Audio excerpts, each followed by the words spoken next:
right. Go through the format really quickly for today. We have 6 presentations today, 8 minutes each. At 1 minute 2, I will notify the reps that they have 1 minute left. I will be posting Edelweiss links and rep information in the chat as they are presenting, so please watch out for that. If you do have a question, please throw that into the chat. I won't interrupt the presentations. I'll wait till the presenter is done and then ask questions. We have some extra time built in for that, so no worries there. That being said, let's kick it off. Please join me in thanking today's reps from Abraham Associates, HarperCollins, Chronicle Books, Penguin Random House, Consortium, and Workman Publishing. We're going to jump right in. I'm not supposed to have a favorite rep, but one of these first 2 reps is my favorite. I'll tell you who. So please welcome John Mesjak and Sandra Law from Abraham Associates. It's me, isn't it, Larry?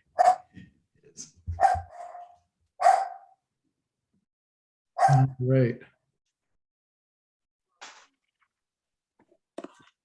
Sandra, are you ready? Sorry, we're in the process of moving, so I have to share a computer with Larry today. He's the one that's hardwired in. All right, so I'm Sandra Law with Abraham Associates, and I'm joined today by John Mesjak, also with Abraham Associates. We're going to go through some of our favorite publisher picks with many of our client publishers. So first, we're going to start with Candlewick. We have Ergo. This one has turned out to be a law household favorite for story time. Vivian loves this book. Ergo is a baby chick still in her egg. You follow along as she discovers her first herself and then the world. Ergo finds her wings and flap, flap, flaps. Then she finds her legs and kick, kick, kicks. Since this was all she could find, she had this huge thought, am I the world? And then she sees the egg and realizes she can roll around. After this, she hears a sound and the realization that Ergo is not the world scares her.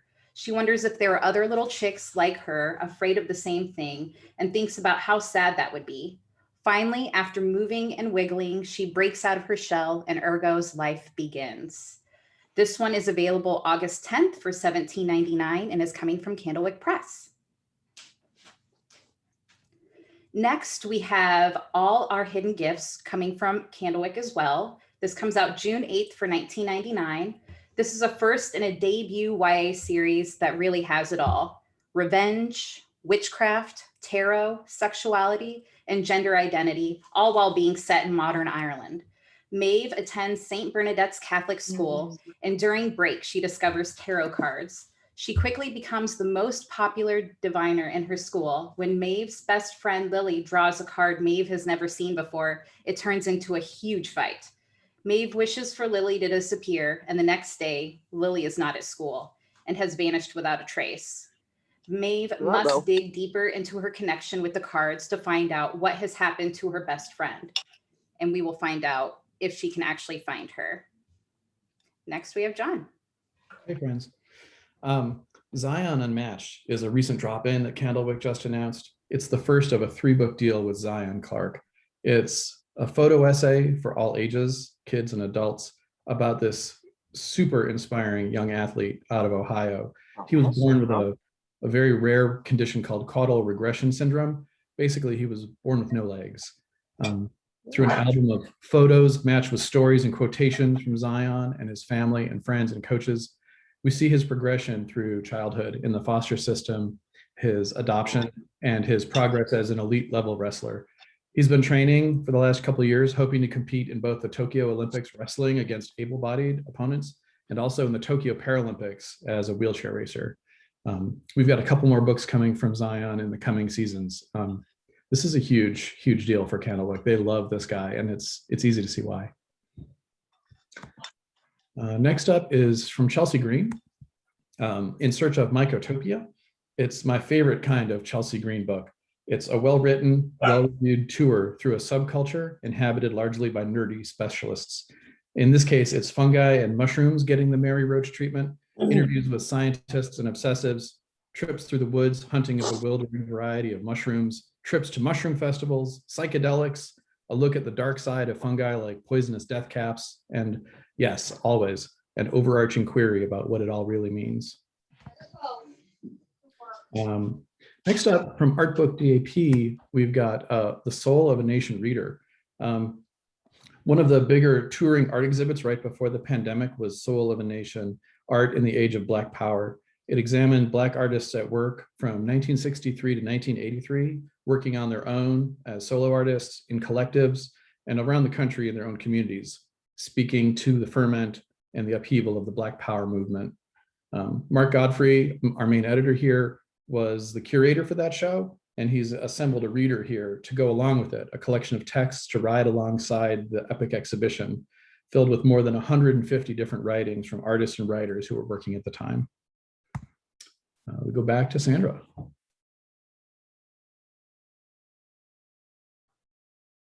Let me unmute.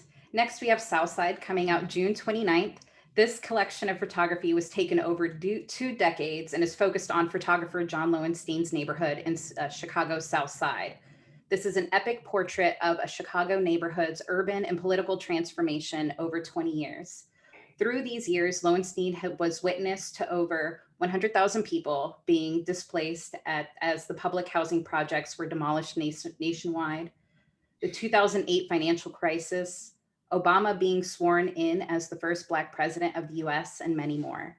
Reverberations of these events are still strongly felt throughout the city of Chicago today, specifically in its South Side neighborhoods where state-sanctioned injustice is present in its very infrastructure, from segregation to gentrification. Moving into something a little different, from Diamond Book Distribution, we have Did You Hear What Eddie Gein Done? I'm very excited about this one. This one is a very interesting combination of creators for this comic. The co-authors, one is a very well-known crime author who has written Deviant, Serial Killer Files, and most recently Maniac, that's Harold Schechter. And then the co-author and artist is Eric Powell. He is the creator of best-selling comics Goon and Hillbillies and is a 5-time Eisner Award winner. In this, you learn about Ed Gein. If you don't know who Ed Gein is, then good for you. He's a creepy guy. Through his family's history with a focus on the 30s and 50s, you will learn about Ed Gein. The artwork in this is fantastic. The story gives us a different look into a case that has terrorized the Midwest since his House of Horrors was discovered. And this book will also be a featured GLIBA author event. So sign up today if you're interested. Next up, from Lerner books, we've got Unspeakable, the Tulsa Race Massacre.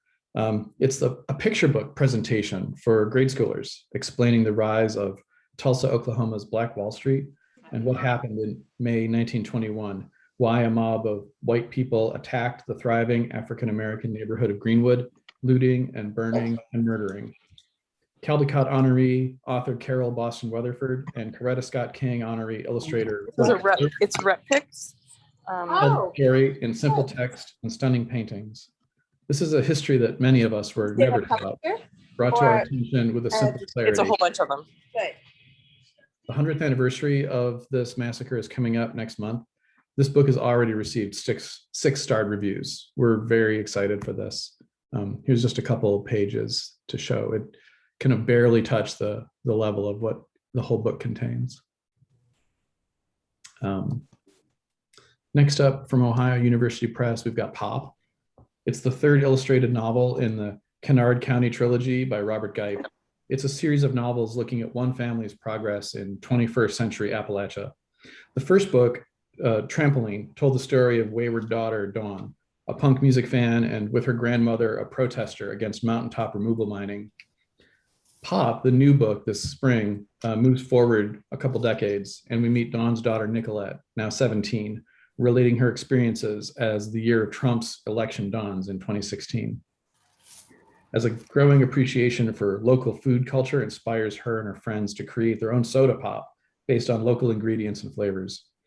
The book is, at its heart, both a portrait of these very real humans, even though the book is filled with cartoons, but it's also a reaction to and a criticism of J.D. Vance's impressions of Appalachia.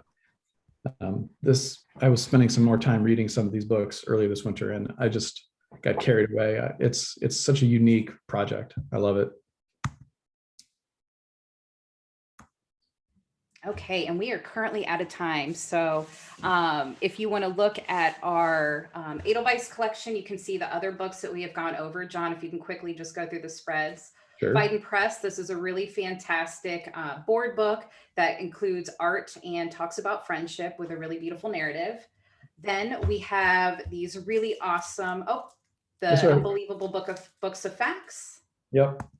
We've got a book And of from poetry. SCB, we have a wonderful book of poetry that is a Detroit author. And then we also have these really awesome fictional hotel notepads. And last but not least, from Sleeping Bear Press, we have Our Michigan, really beautiful picture book, and is a Michigan illustrator that did the Sleeping Bear Dunes book. So please give those a look at our Edelweiss collection. Thank you.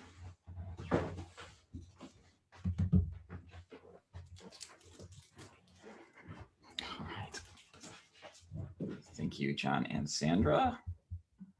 All right. I'm going to throw their links into the chat. I didn't have a chance to do that, so I'm going to throw those links in there right now for everybody.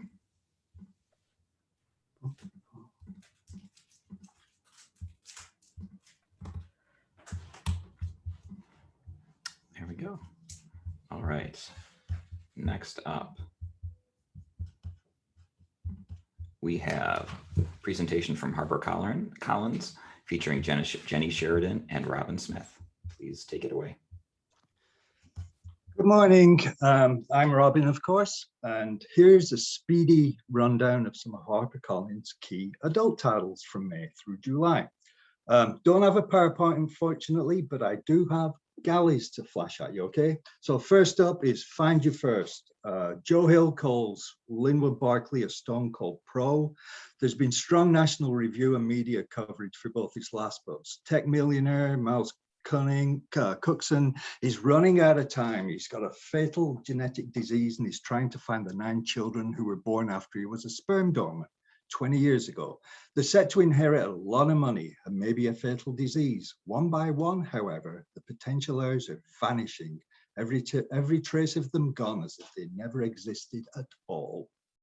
Next up, The Anatomy of Desire, a slick, sexy documentary-style thriller about a young female media influencer who kills another young woman, then goes off to join her boyfriend and his influencer friends for a weekend off the grid in rural California.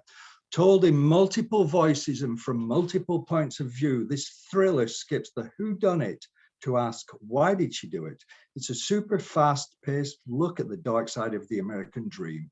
Ambition, celebrity, envy, and passion. It asks the question, what is the price of getting to the top? And what is the cost of trying to stay there? Next up, this season's, excuse me, I just lost it. This season's lead read with all the major marketing and advertising that entails. Signed 6-copy cartons remain available to order. This is very much a breakout book from an author with lots of fans in the indie market. It's a smart, sweet-hearted coming-of-age story set in the 70s. 14-year-old Mary Jane lives in a straight-laced conservative home that feels more like the 50s than the 70s. When she lands a summer job as a nanny in a doctor's house, the teen's eyes are open to a world she never imagined. The doctor and his wife are messy, lefty, free spirits. Over the course of the summer, Mary Jane introduces the household to the concept of crisply ironed clothes and a family dinner schedule, while she has a front row seat to a world of liberal ideas, sex, drugs, and rock and roll. It's a completely charming story that's both nostalgic and fresh. Perfect summer reading.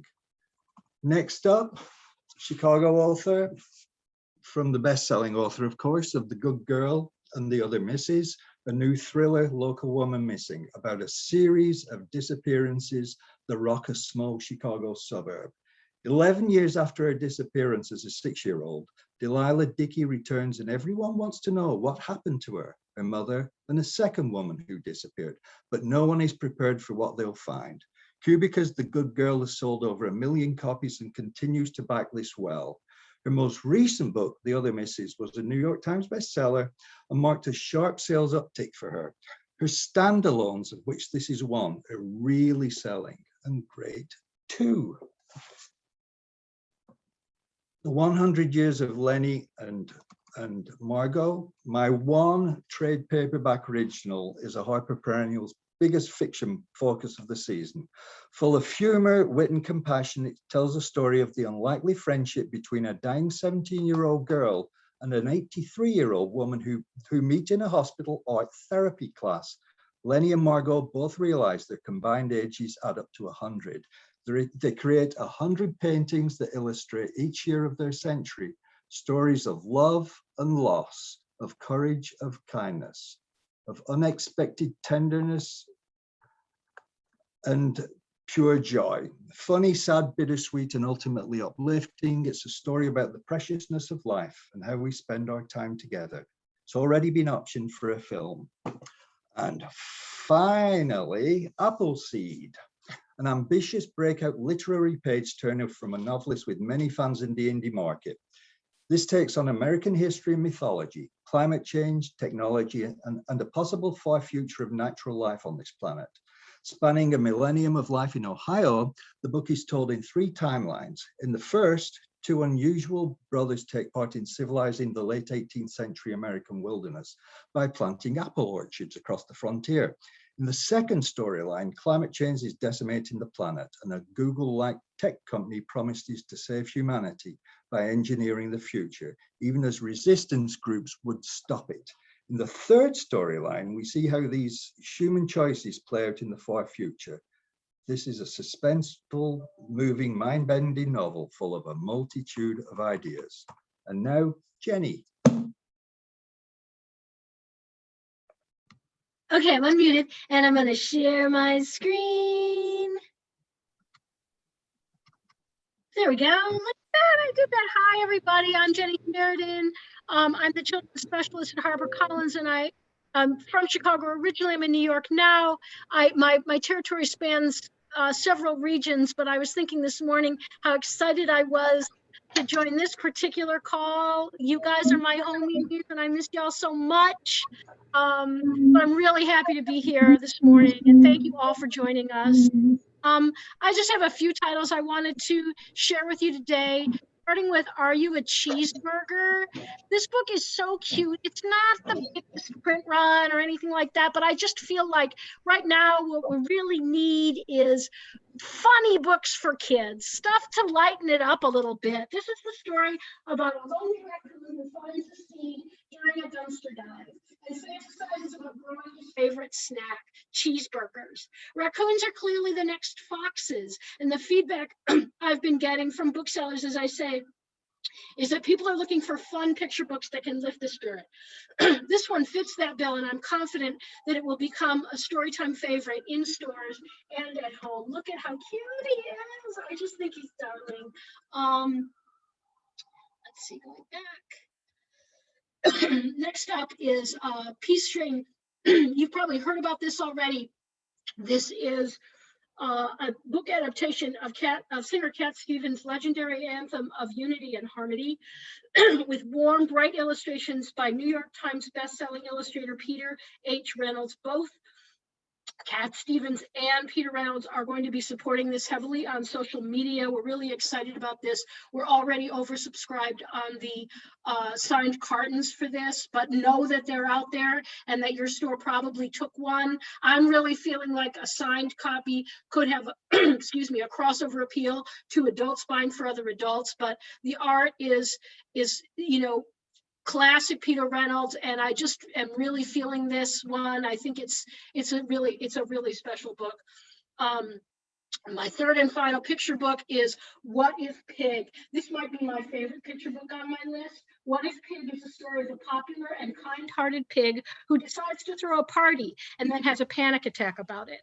His Jenny, dear you're friend at 1 Mouse. Oh shoot! How could that be? All right, it's very, very cute, and the art is very cute, and I'm going to have to move on. I spent too much time gushing about being here. Finding Junie Kim. This is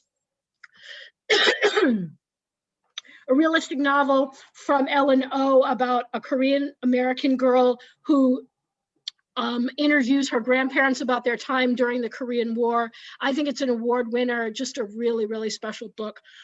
Ophi's Ghosts is the first middle grade novel from Justina Ireland, set in Pittsburgh. A really wonderful, she really is still putting forth important political messages in a really compelling plot-driven ghost story. Really great. You've probably heard about Blackout. This is some of the top African-American writers working today in a collection of connected short stories set around a power outage in New York City. Black Girl Joy, rom-com, just a really, really exciting book with a great big, huge first print run. Sitting in St. James's, Rita Williams Garcia writing YA, a very ambitious book set during antebellum times on a plantation, 16 and up, serious content here, not for her middle grade fans, but again, an award winner book, a book you're going to be hearing a lot about. And finally, I just wanted to call out these new stepped back covers of the entire Divergent series in honor of the 10th anniversary of the first book. We also have a boxed set available. I think there's strong crossover appeal for adult readers with these more sophisticated covers. So just so that you know those are available, they will not be replacing the original ISBNs. These are all alongside those in paperback.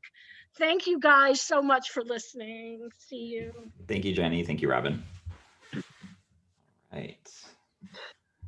Moving on, next up, we have Chronicle Books, and please welcome back John Mesjak and Sandra Law. There we go. Hi again, everybody. We're gonna go as soon as Sandra gets seated in the hot seat. And we've got a few books from Chronicle, as well as from some of their distribution clients, Living Corrido, Laurence King, Princeton Architectural Press, and if time permits, we'll talk a little bit about the new games and toy companies that Chronicle just bought. I think Sandra is up first. That I am. First, we have Tables and Spreads. You probably know this best-selling GLIBA author from her previous title, Platters and Boards. This book follows the same beauty and feasting as Platters and Boards, but brings it up a level. In this book, you will learn how to build a spread for one person up to a party. It also shares amazing recipes, boards, and tables. Not only will you learn how to create an amazing spread for your first post-pandemic gathering, it will also include seasonal specific and holiday spreads. And the author is based in Bloomington, Illinois.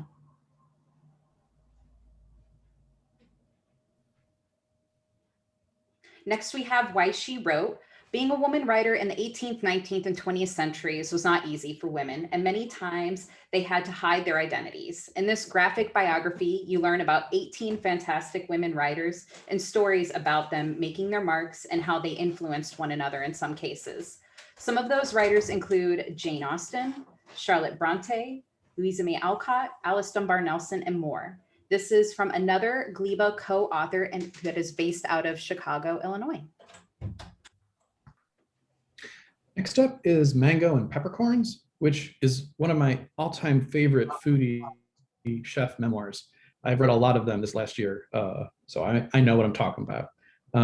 Unlike your typical celebrity chef books, this is the story of a Vietnamese immigrant who comes to the United States in 1975 with nothing but a daughter on the way.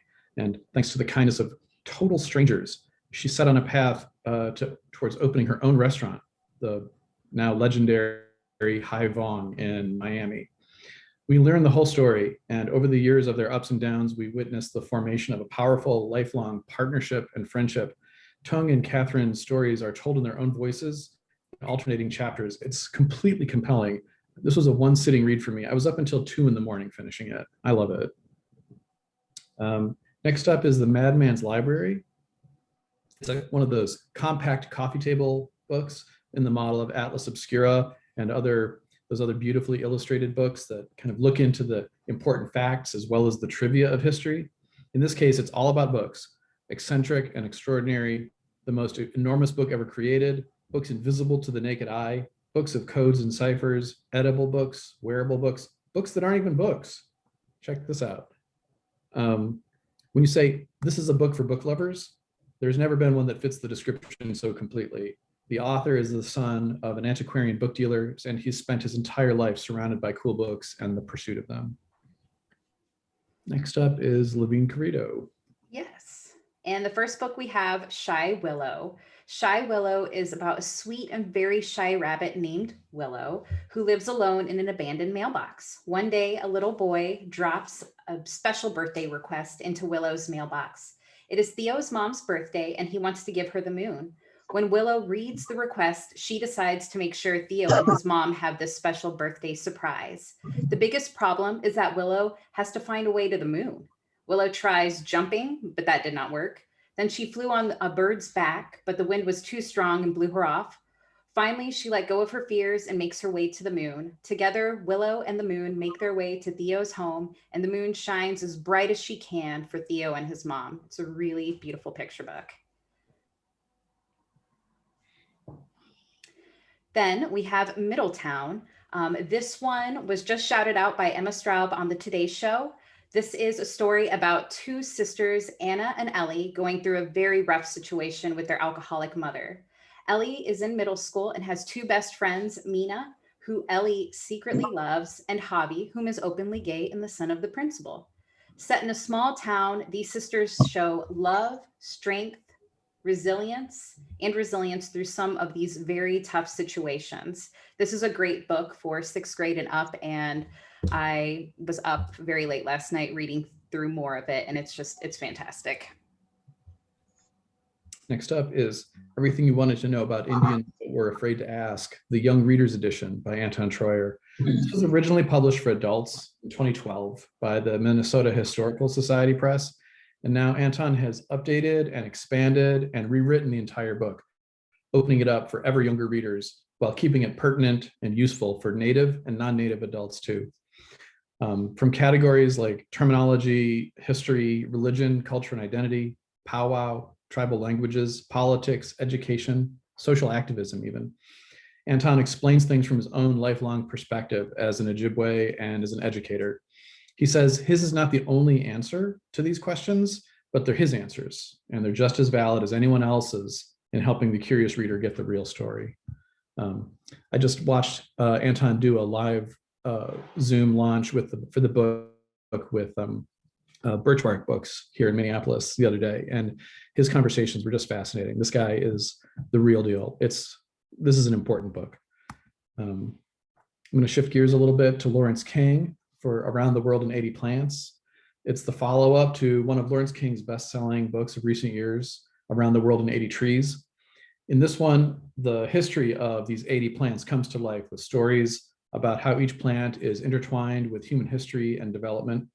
From wormwood and clover to dandelions and vanilla, coffee, milkweed, and tobacco, we learn where the plants originated, where they grow now, what humans have done with them. The entire book, as you can see, is fully illustrated in color. It's just a gorgeous gift book, I think. Next up from Princeton Architectural Press is the paperback of Warren Stories. It's now in paperback and it's now on Netflix.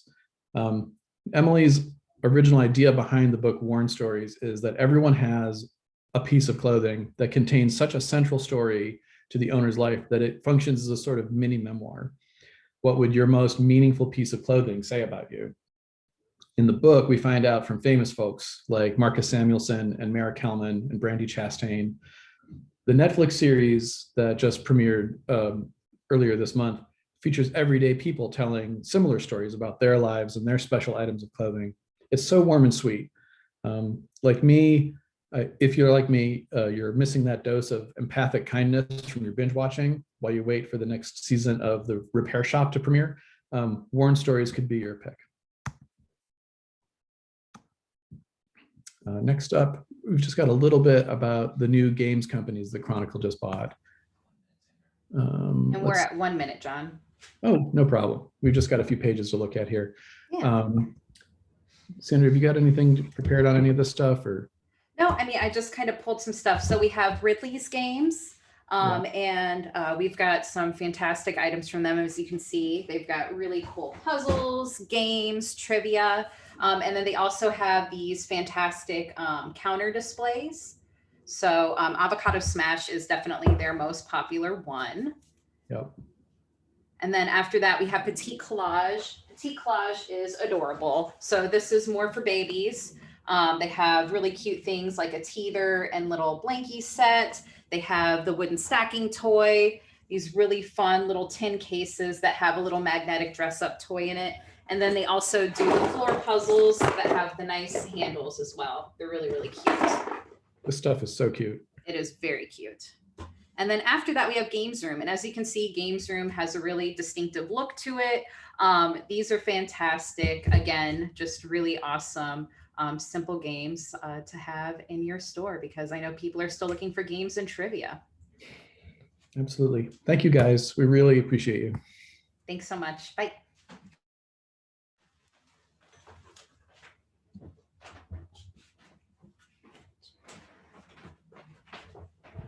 Okay. Thank you, John and Sandra. Next up, let's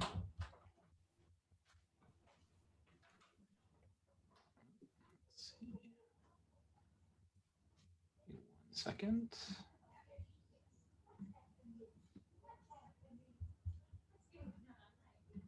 There we go. Next up, we are welcoming Penguin Random House.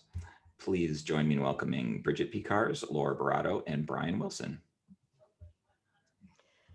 Hi guys, I'm Bridget Piekarz and I rep the Random House adult lines in the Great Lakes and Plains states, and I'm going to present what I believe in my heart of hearts is going to be the best book of next year. My colleagues who follow will disagree with who has the better book on our list, but we'll settle it among ourselves post-quarantine with, I don't know, a few beers and a wee fist fight. Okay, we lose things every day. Concrete things like wallets and keys, intangible things like our innocence, our history, irreplaceable things like loved ones. We also find things every day, those temporarily misplaced baseball tickets, the perfect house, a meteorite in a field, the love of our lives. And then there is all the stuff that binds the lost and the found and helps us make sense of it all. Things like philosophy and language and science and literature. And to our joy, this book, Lost and Found by Catherine Schultz, which encompasses all of it. You may know Schultz from her New Yorker pieces or her Pulitzer for feature writing, or her previous book, Being Wrong. You may have met her on a book tour with her wife, the writer Casey Sepp, or this may be your introduction to her. Whatever the case, you will feel like she is your new best friend once you finish it. The kind of friend that helps you figure things out. And she does that here better than any nonfiction writer I can think of today. Bonus points for making it look effortless as breathing. And have I mentioned her puckish sense of humor? I mean, there's something profound and witty on every page of this book, and it flows like a river. You know, the one that's different every time you step in it? The book opens with the death of her father, which is where she begins to take us on a journey through the valley of lost. In part 2, we get to be at her side as she scales the heights of found when she meets and falls for the love of her life. The final third of the book is the and of it all. The things that bind and make sense of the first two pieces, you know, the circle of life or life, the universe and everything, whatever you want to call it. She will make you see it with the freshest of eyes. It is nothing short of magical. It will be on your store shelves for years and your home shelf forever. Physical ARCs ship out next week, I believe, and the download button is on Edelweiss now, and I expect every single one of you to read this. Now I'm turning it over to Laura Baratto to present the next best book of the year.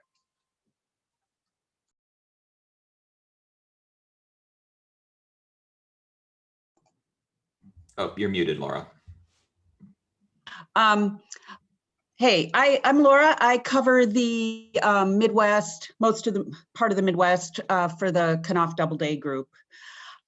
So this book, it's brought to you by the fine folks at Doubleday. Beautiful Country is the brilliant debut memoir by Chan Julie Wang, who is a young character lived with you for a very long time. We don't have galleys quite yet, but you see the jacket here. So in 1994, 7-year-old Julie, along with her parents, fly from their native China to New York City, where they would live undocumented and in extreme poverty for the next 5 years. Julie and her family struggled to get by in a system that is set up to absolutely ignore them. So here in the beautiful country of New York City's Chinatown, life is a little confusing for Julie. Her parents, once successful professors in China, work in sweatshops, and they are miserable. And once happy, they fight constantly. And Julie, who was once a precocious child who loved school, becomes quiet and invisible and low school because she is just absolutely too hungry to pay attention. So in this world, under constant, sorry, how come this isn't going on? Sorry. So in this world, under the constant pressure of being noticed, found out, and deported, it's a world where we watch Julie grow up. Like all great characters in childhood memoirs like Educated and The Glass Castle, and this is definitely up there with them, trust me. Julie has a beloved innocence that is seeking to understand the hardness of her life and the world around her. Think 21st century Angela's Ashes set in Chinatown, which is how it was pitched to the editors. And it speaks to the power and depth and mystery of human resilience. But Julie's story, unlike Educated and Glass Castle, Julie's story is not unique. She is telling a story that will resonate with millions and millions of undocumented people living in America right now. She finally finds her way to Yale Law School, which won't surprise you as you're reading this, and she becomes a high-powered litigator focusing on civil rights. But it took her decades to tell anyone that she grew up undocumented. But after the election of Donald Trump in 2016, she knew she had to tell her story. And in true Julie fashion, she typed the whole memoir on her iPhone during her New York subway commute. Finally, a fact that really touched me is that America, in Chinese, it's Maguo, which literally means the beautiful country, which adds a great irony to this story, considering the way immigrants have always been treated in this country. And this book also asks profoundly what America takes from those it ignores and leaves us with a most moving story we will never forget. And I urge you all to check out Julie. Tomorrow she'll be speaking during the author events. And I'm telling you, this is, I know we'll all fight it off, but Brian here is, Brian Wilson is next with his novel. So thanks. Thank you, Laura, for the introduction. I'm Brian Wilson, and I'm on the adult Penguin side. My territory comprises of Chicago and the great state of Michigan. And I'm absolutely excited to present a brand new Ruth Ozeki book coming out this fall called The Book of Form and Emptiness. Now, it's been a while since she's had a new book. This book is set up and formatted in a very different style, unique only to Ruth Ozeki. The basic gist of the story is about a small family comprising of a father, he's a husband, that's a jazz musician, and he plays nightly gigs. Now, there's the wife, she's a mother, and she has a job being challenged due to computerization, and then they have a son. Son's both adorable, but can be a handful at times. This is what happens to the family dynamic when a tragedy hits the father that shifts the change of the family, both the mother and the father, collectively and individually. The book addresses emotional and mental health with a sprinkle of Zen here and there and a little bit of philosophy mixed in. Now, in this book, there are many takeaways, and one of the things I said was the father's a jazz musician. So if you like jazz, you're going to be delighted by the references of musicians and songs cited in this book. If you aren't that familiar with jazz, you're going to learn a little something about it. And if you're like me, you're going to look up the songs on YouTube. I found this book to be very entertaining, and it will attract the author's previous readers, Brian, you as have a minute well left. as a whole new group, a whole new wide audience of readers. Now, if you'd like to order any physical galleys of the books that Bridget, Laura, or I presented, check a link on the GLIBA website. And I also think there's going to be a link, an Edelweiss link with the books we discussed, as well as a couple of suggestions that each of us added as well. So that's it, and everybody stay safe.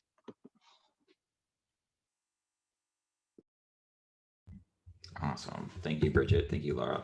Thank you, Brian. Yes, Brian is correct. The links to all of those, the 3 gallery requests and the Edelweiss link are in the chat right now. They are also on the spring forum page of the GLIBA website. And tomorrow's event with Chien Julie Wong is at 11 a.m. Central. So please join us for that. Awesome. Next up, we have Consortium. Please welcome Ruth Berger. Hello, how are you all? It's so good to see you all, or just to be here. I'm going to share my screen.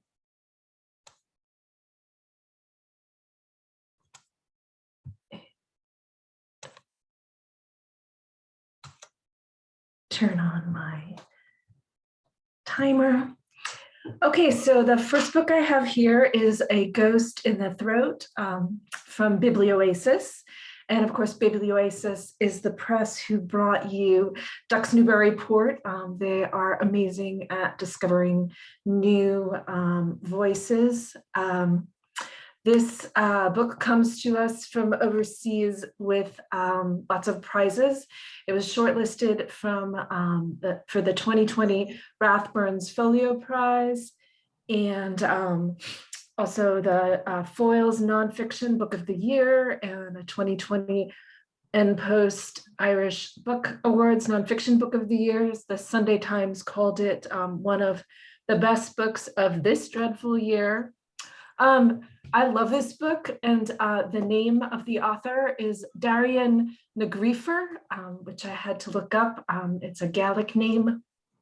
It reminds me of Jen Shepland, who is another Chicago author who was an NBA finalist this past year. My autobiography of Carson McCullers, in that it weaves historical excavation, biography, and memoir, and it has this lens of this is the mother of my tribe. In my autobiography, the siren call is queer language. And here, Negrifer declares first, this is a female text, and I love that.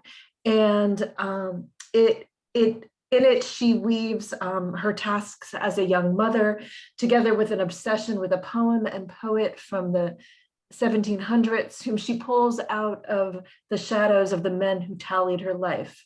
And this is not only a feminist reclamation, it is her fierce belief in her own language, that she, as a woman, that she is the only person who can correctly translate this Gaelic poem. And she does this without any connection to academia, which is like a middle finger to anyone who asks a writer, what's the point? And again, I just love that. Other authors are excited about this, like Emma Donoghue, who says, A Ghost in the Throat is something strange and very special.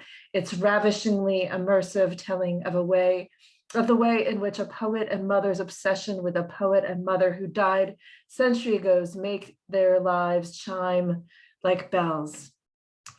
Next, I have Mother Chicago, A Truant Dreams and Specters Over the Gilded Age, by Martin Billheimer, with an intro from Theodore Van Alst. This is from Feral House. And this is a book about class and race and neighborhoods, like An American Summer.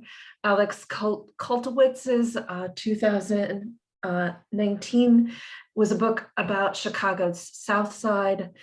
Here, Billheimer returns to his old neighborhood, writing in a way that is just stunning. It's poetic and elliptical. He starts with the odd relationship between photography studios and dance schools, and it's sort of magical.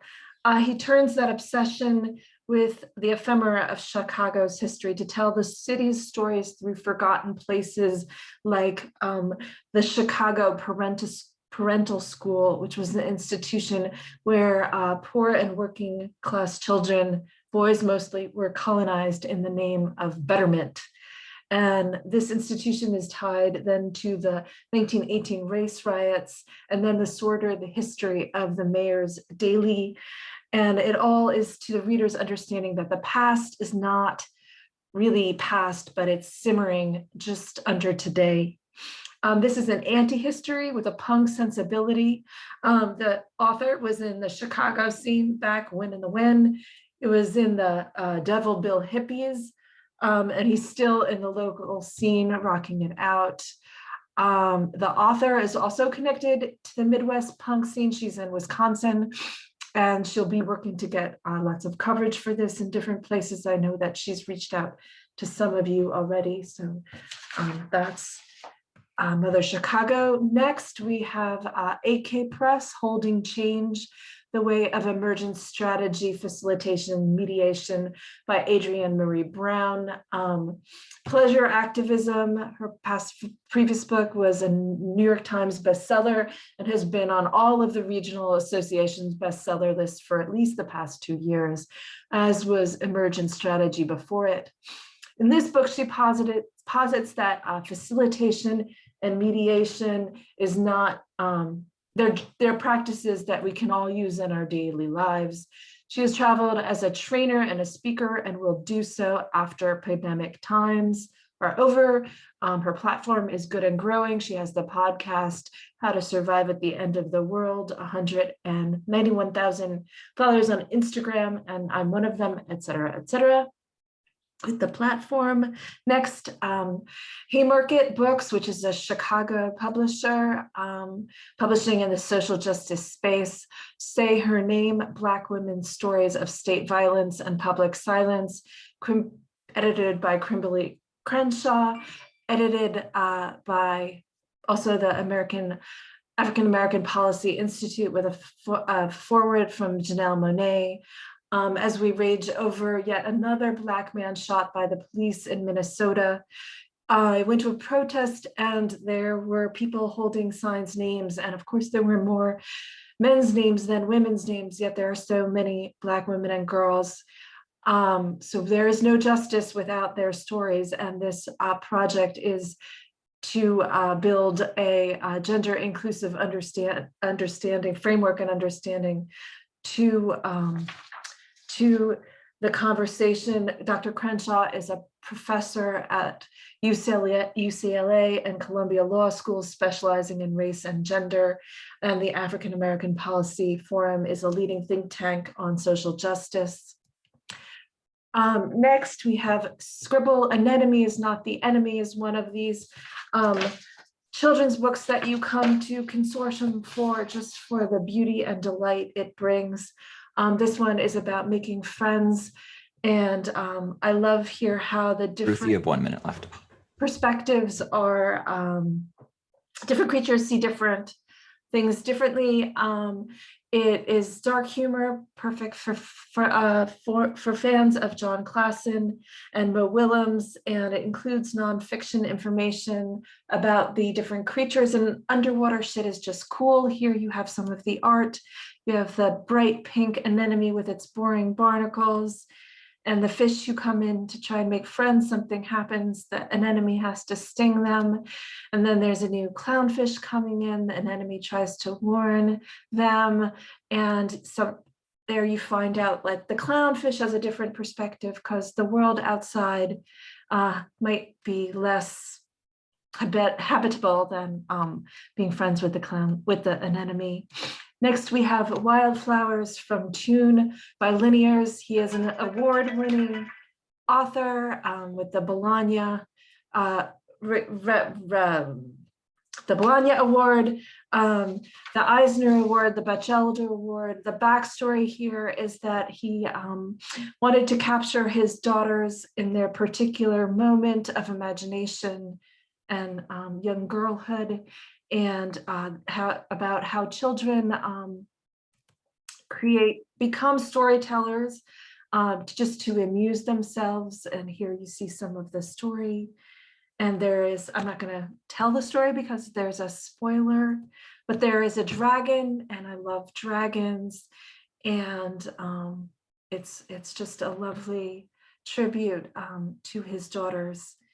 And he is just poised to hit he had a New Yorker cover from this book, The Wildfires. So that's the current thing on his resume.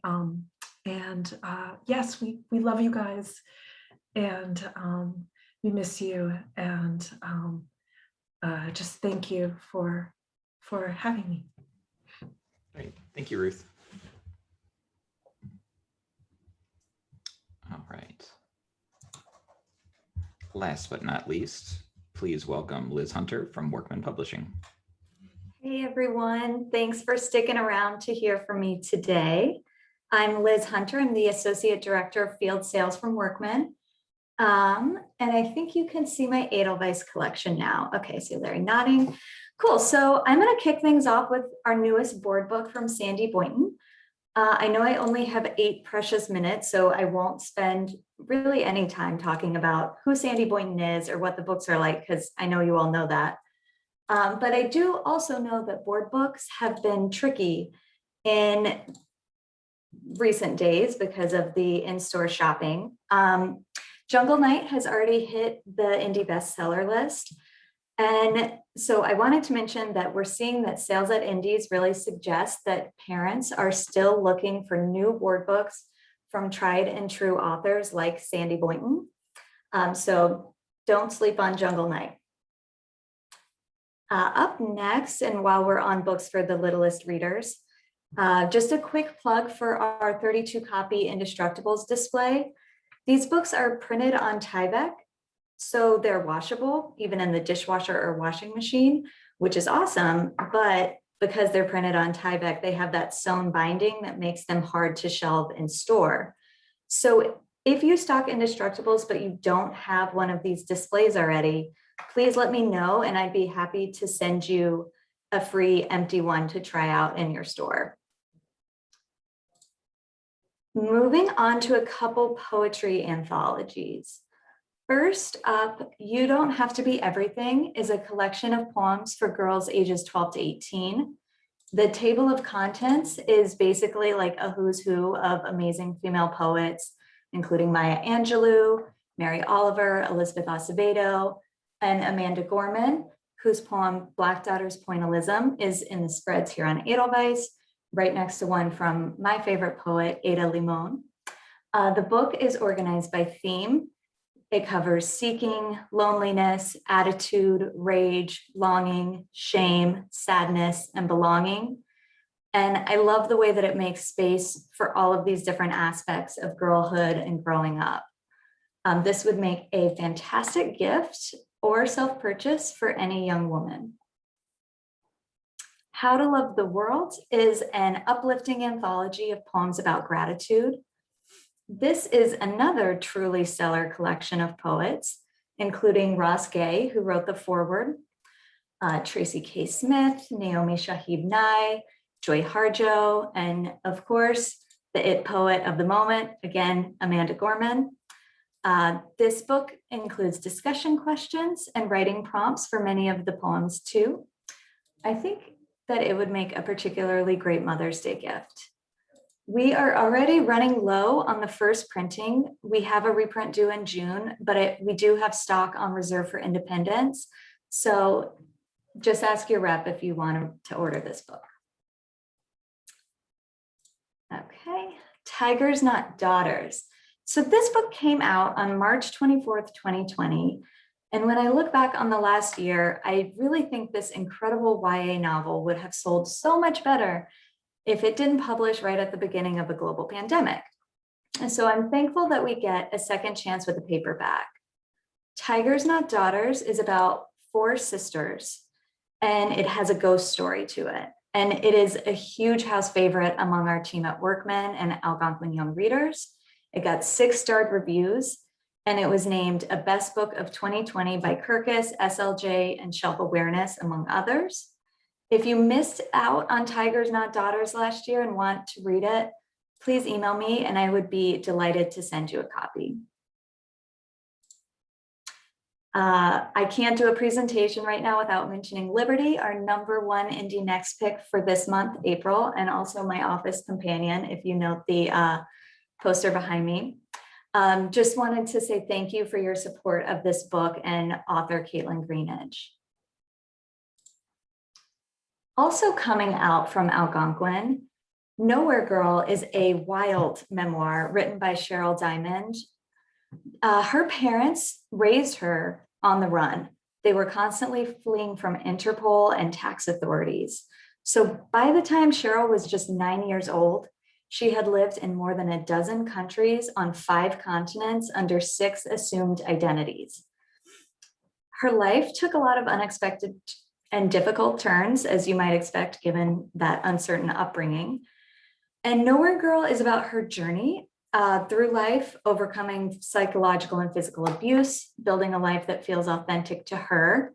And like another memoir that was presented earlier, Nowhere Girl is being compared to The Glass Castle and Educated, including in a recent Starred Book List review that did conclude Diamond's tale might just be the most mind-blowing of them all. My memoir readers, please email me if you'd like an ARC. Folklore by Angela Myung-Her is a genre-defying novel that weaves together Korean myths, physics, and a family story. And it's also a May Indie Next pick. In the book, Elsa Park's mother warned her when she was growing up that women in their family were doomed to repeat the lives of their ancestors, as recorded in Korean myths and legends. As an adult, Elsa has dedicated her life to science and distanced herself from her family and the trauma of her past. Yet she's haunted, perhaps literally, by a spectral woman with a red ribbon in her hair, who only Elsa can see. You're constantly wondering, along with Elsa, whether any of this is real or not. Very good book from Erewhon. Speaking of Indie Next Picks, Secret World of Weather by Tristan Gooley is a June selection. Like his bestseller, The Lost Art of Reading Nature Signs, The Secret World of Weather will open you up to new ways to make sense of the natural world around you. For example, did you know that when clouds are much taller than they are wide, it indicates that bad weather is likely? Or that honeybees visit flowers often when humidity is falling? And if the bees suddenly disappear around you, it means a storm is coming. Gooley takes us through the clues we can look for in different landscapes, from fields to mountains to cities, perfect for readers of accessible nature books like The Hidden Life of Trees. The Beginner's Guide to Growing Great Vegetables is coming out from our imprint, Timber Press, and they specialize in gardening titles. Timber had their best sales year ever in 2020, which is bananas, but it is an indicator that people are spending time at home gardening and making their spaces nicer. Let's see, you have 1 minute. Great. This book is perfect for the many people who want to hop on the bandwagon. Like me, I have my little tomato plant here, but who need a very simple introduction to growing vegetables. And then what to do with all of the vegetables you just grew. Grill them with How to Grill Vegetables by Stephen Reichlen. The title and author pretty much say it all. You know what to do with this book, but I wanted to show it because it's so nice to see a Reichlen book with that fresh, modern cover. And then last but not least, the Garden Rose 1000-piece puzzle has also been getting a lot of love for Mother's Day displays. And I just wanted to mention that we have a whole collection of all of Workman's jigsaw puzzles here, and we truly have something for everyone on the list, and we're continuing to add new puzzles to that list. So check that out. It is under the link section of the Garden Rose puzzle in Edelweiss. That's it for me. Thank you so much.